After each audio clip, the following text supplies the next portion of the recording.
introduction.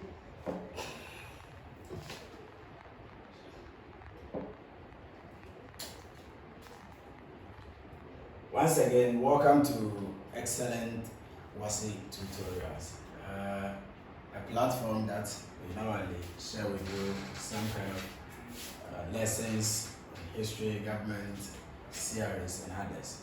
We try as much as possible to elevate students from their various subject topics that they think it is very cumbersome or very difficult for them to do. Now, today we have for you history of West African Sudanese state, West African Sudan. Now, this West African Sudan is highly predictable, but most students find it very difficult whenever they are encountered with such problem. Let's talk about it a little. Now, when we talk about the Sudanese state, you just first of all have to give a little bit of introduction about this particular people before you go on to discuss what is that. We are saying that when you talk about the savanna belt of West Africa, if you see the savanna belt of Africa towards the going down of the Atlantic Ocean or towards the sea, that is the territory of West African Sudan.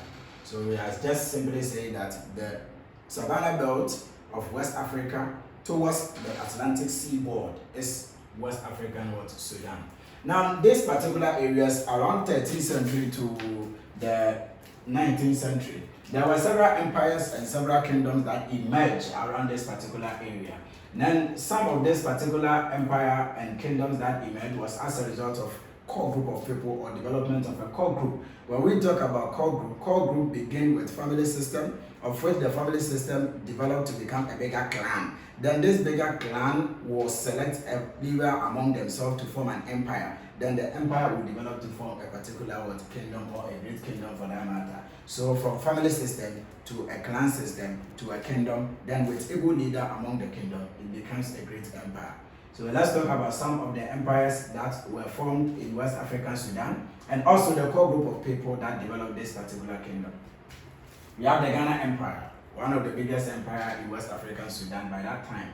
It was formed by the core group of people known as the Soninke. The Soninke people or the Soninke family developed to become a bigger clan. Then this bigger clan formed a kingdom, and this kingdom raised an able leader among themselves, which is called King Ghana in the olden days, and he became the leader of the Ghana Empire, and he established this empire as a strong kingdom.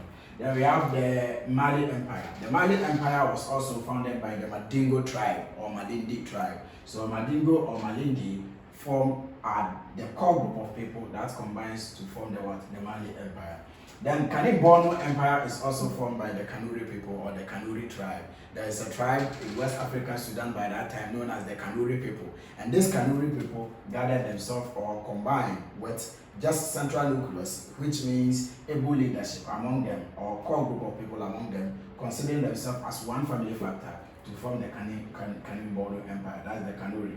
Then the Songhai Empire is founded by the people of Songhai. The people of Songhai or the Songhai tribe or the Songhai family form the Songhai Empire. Then the Hausa state. There are a lot of provinces that combines to form the Hausa state. About 22 provinces. So 22 states, Kano, Kobi, Oyo, Igbo, all this kingdom, together with Dahomey, that is modern day Benin, they combined to form the Hausa state. They were all part of the Sudanese state, which formed the Hausa state that we know now.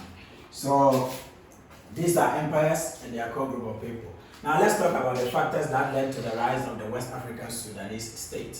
Now the first factor is able leaders. When we talk about able leaders in history, we are talking about the kings and queens that led this particular empire to form this, that led this kingdom to form a great empire. Then this empire, the able leaders who were leading them, what they do or their most important or significant factor is that they lead the people in terms of war, help to conquer other nations, then subject them under their own domain as vassal states or another state that has been colonized by them. So whenever an able leader wage war against other countries or against other territory, whenever they are conquered, they become their vassal state. That is called territorial expansion.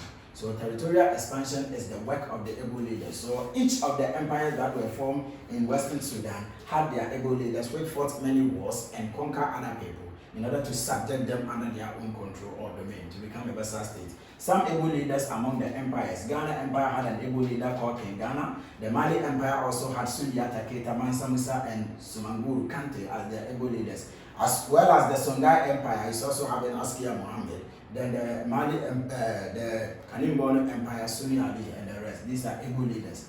Then we have effective what? Army. When we talk about effective army, we are talking about the able men in the society. Able men in the society are considered to be the youth. The youth or the able, the effective army, they are only assembled in terms of war. In terms of war, you assemble these people. Why is it that we have the effective army in every state? Effective army has to be there in every empire or every kingdom to ensure their rise. This army here that is summoned in terms of war, they are the able men or the youth in the community that are for two main purposes. The first one is offensive purpose. Offensive purpose simply means that they use their effective army to attack other states or to attack other territory and absorb them into their own domain. Defensive purposes means whenever any other foreign nation or any other nation is coming to attack them too, they use their army to defend their kingdom. So it is for defensive purpose and offensive purpose. Defensive purpose is to protect their territory in terms of war, and offensive purposes is to wage war or attack other people. So that is the work of the effective army. Trade. Trade was one of the most important factors for the rise of West African Sudan. The West African Sudanese were having important trade items that were in need to the rest of the world. So the rest of the world are in need of those important, the rest of the world are in need of those important items that the West Sudanese people were having.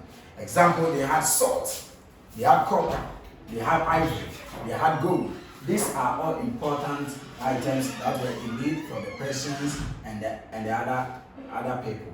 Now, this trans-Saharan trade is also one of the most important features for the rise of the West African Sudan. What do we mean by the trans-Saharan trade? Let's pause here for a while. The trans-Saharan trade is the trade between West African Sudan and the Berbers of North Africa.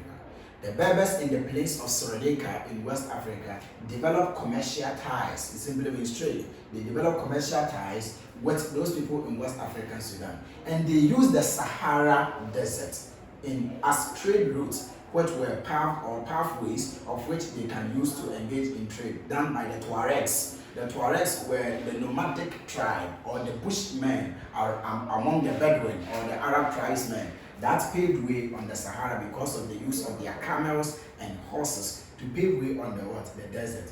They consider the camel as the shape of the desert, and the nomadic tribe or the Bedouin Arab tribesmen, they know how to use them, and they have introduced the camel and horses in North Africa. So the North African to the West African Sudan, all they use is the Sahara Desert, and the Sahara Desert became a path or a pathway for the trade between the West African Sudan and the North Africa. So this is what is referred to as the trans-Saharan trade. So the simplest way you can ever explain the trans-Saharan trade is the trade or the commercial links that existed between North Africa and the Berbers. North Africa of Berber people and West African Sudan with the use of the Sahara Desert. They traded in trade routes like Sinjo Massa, Odagos, and Gao, then Takeza and Takhaza. Takeda and Takhaza are for salt and copper, and Sinjo Massa and Odagos, if you pass this trade route, it means you need gold and ivory. That is the trade, those trade patterns or where people use as trade route to trade with the people.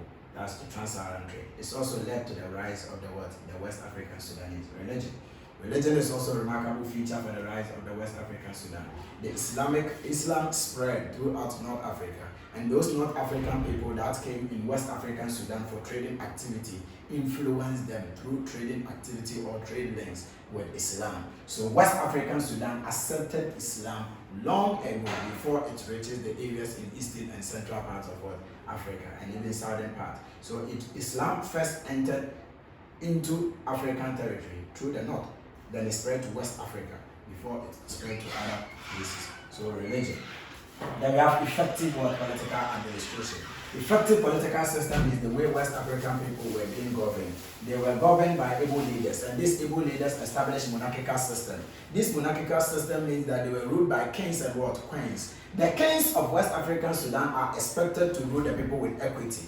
whenever they try to be wicked or they become tyrannical, they are dethroned or demoted from their position. So they are supposed to govern with equity, justice, and fairness must be served to the people in which they rule. Because any issue of tyrannical or tyranny, they will be demoted. So that is their effective political administration. Then let's talk about the economic features of West African Sudan. Economic features. Whenever we say economic features in history, we are talking about anything at all that fetch them money. So no history student ever existing should have problem in any of the civilization. We don't care whether the civilization of the Berbers, whether the civilization of the Egyptians, whether the civilization of the Bantu, or whether the civilization of West African Sudan or any other civilization. Whenever they give you economic features in any civilization, the idea they are trying to implant is that what fetch their money. So any activity that they engage in of which fetch them money is considered as their economic features. So do not forget, any economic feature in every civilization they traded, and trade brought them wealth or rise or help them to raise their kingdom. Then we have animal husbandry. Animal husbandry is rearing of animals in any civilization at all. They rear animals. Then we have crop cultivation. In any civilization at all, they practice agriculture. That is cultivation of crops. Then we have other metal works. It's also part or important part of every civilization, and they engage in to find their money. So these are small tactics that you can use as well as usual. You can get this offer only on excellent Wassce tutorials. We give you certain tips so that you can use to solve your problems in history. So quickly, economic problem, agricultural activity. Most of the Western Sudanese people were people who practice agriculture. Agriculture means they cultivated crops. Cultivation of crops like cereals. Cereals, we have wheat, rice, maize, corn. That is the yellow corn. They cultivated them in West African Sudan in abundance, and it brought much wealth. They use it for domestic trade. Domestic trade means exchange with the local people, and commercial trade, which other people came to buy to go to their hometown or any other territory. Then animal husbandry. Animal husbandry is also considered as pastoral farming. Now, most of the West African Sudanese were pastoralists. Pastoralists means they rear animals. They practice animal rearing. Some of the animals that were reared in those days, don't forget the three popular animals in history: goat, sheep, and what? Cattle. Those people in Ghana, those people in Mali, they rear cattle a lot. So Mali Empire, Songhai Empire, and the Hausa people, they rear animals. They were known as people who practice animal husbandry. They rear animals like goats, sheep, cattle, and the rest. And these animals that were reared, they serve both domestic purposes and commercial purposes, of which they sell to other people.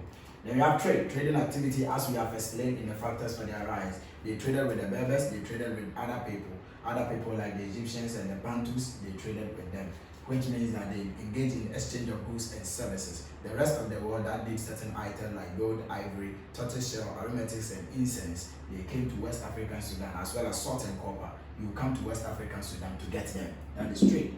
Then we have slave raiding. Slave raiding simply means that most of the people are in love with slave. The West African Sudanese people, they are in love with slave. What do we mean by slave? Slave in the olden days were considered as domestic servants. Domestic servants are people that work for them. They serve their wives and children at home. So whenever a slave is paid, you are paid for domestic servitude or work on the farm. That is what. Then slaves were supposed to be treated with what? With kindness. Whenever the master become wicked, they have the right to free them. That is what was done in the olden days. So the olden days, biblical records till now, slavery was in its advanced form. So those people that even bought Joseph from slavery and sold in Egypt, they were the Midianites or the caravan traders. They were from West African Sudan. They are slave raiders. They raid and they capture servants so that they will use them to work as domestic servitude. Contribution and tributes and taxes. All those states or other territories that have been conquered by the West African people, they were considered as their vassal state. And the vassal state has to pay annual tribute to the bigger kingdom. So the bigger kingdom will be there. Whenever you don't pay annual tribute, it simply means you are trying to be stubborn. So you create a rebellion. Whenever you try to rebel against your masters, they will come and conquer you again and destroy the nation and appoint military leaders over you. So it's two ways. Either they allow you to rule yourself, or if you try to become tyrannical or rebel against the bigger kingdom, you are appointed officials over you. They appoint officials to rule you. And they took taxes from the citizens, and the citizens used that they use that in royal administration, or the royal house used that to help the kingdom to develop. So there were several governors. We call them excessive bureaucracy, of which we'll talk about in the political system. Excessive bureaucracy means that they have other ministers of state and governors that help to rule the kingdom, and they take taxes to develop their province respectively. Textile and industry and leather works. The people develop textile industry. It means they sell clothes. Leather works, they can make belt, bag, shoes, and sell to other people. West African Sudan is territory that is known for leather industry, first ever existed in the world. The Egyptians never created a leather industry. It was the West African Sudan that created leather works for the manufacturing of bags, shoes, and other things. And textile too, they sell cloth among themselves. They were known as the dealers of cloth and garments.